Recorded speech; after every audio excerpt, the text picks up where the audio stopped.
যুবক তখন মনকে ছেড়ে দিয়ে চোখের পানি ছেড়ে তিনিও বের হয়ে যায়।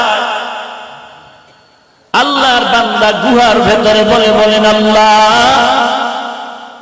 আমি জোর করে পারলে আমি গুনাহের দ্বার প্রান্তে নিতে পারতাম। আমার বোনের কান্নায় আমিও কেঁদে তোমার ভয় আমি অন্যায় করি। ও আল্লাহ, তোমার কাছে যদি আমলটা পছন্দ হয় মেহেরবানি করে মাফ করে দাও, গুহার মুখ থেকে রেহাই দাও। বলতে দেরি হয়, গুহার মুখ থেকে পাথরের 3 ভাগের 2 ভাগ আর সরতে দেরি হলো না।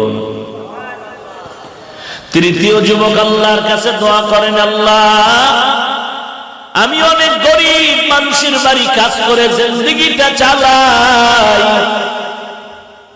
আমার প্রতিদিনের অভ্যাস, কাজ করে সন্ধ্যাবেলা বাড়িতে এসে আমি গাভীর দুধ নিয়ে ঘরের মধ্যে এসে আমার মা আমার আব্বাকে প্রথম পান করাই। এরপরে আমার সন্তান আমার স্ত্রী। একদিন বাড়িতে আসতে আমার রাত হয়ে গেল গভীর। দুধের পেয়ালা নিয়ে যখন ঘরে প্রবেশ করলাম দেখি আমার মা আমার বাবা ঘুমায়। আমার ওয়াদা আমি প্রথমে আমার মা আমার বাবাকে পান করাবো, তারপরে অন্যরা। ওই ওয়াদা রক্ষার্থে আমি দুধের পেয়ালা নিয়ে মায়ের শিয়রে দাঁড়াইনি। আমার বাচ্চাগুলো ক্ষুধা তৃষ্ণায় কেঁদে কেঁদে আমার পা জড়ায় বলে আব্বু দুধ দাও। আমি এক ফোঁটা দিলাম না। বাচ্চাগুলো কেঁদে কেঁদে মাটিতে রাতের বেলা ঘুমায় গেল।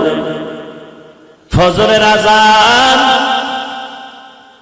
হঠাৎ করে মা ঘুম থেকে সজাগ হয়ে তাকায় দেখে আমি দুধের পেয়ালা নিয়ে মায়ের মাথার কিনারায় দাঁড়াম।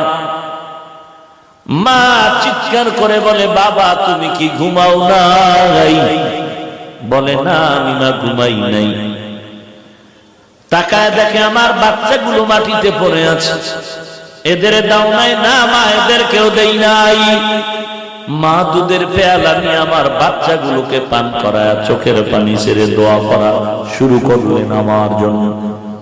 ও আল্লাহ, শুধু তোমার মহব্বত নিয়ে কাজটা করেছি রে মালিক। যদি তোমার দরবারে আমলটা পছন্দ হয় মেহেরবানি করে পাথরের থেকে আমাদেরকে মুক্তির ব্যবস্থা করে দাও। যুবক আল্লাহর দরবারে দোয়া করা মাত্র গুহার থেকে পাথর সরে গেল। এরা 3 জন মুক্ত হয়ে বের হয়ে গেল।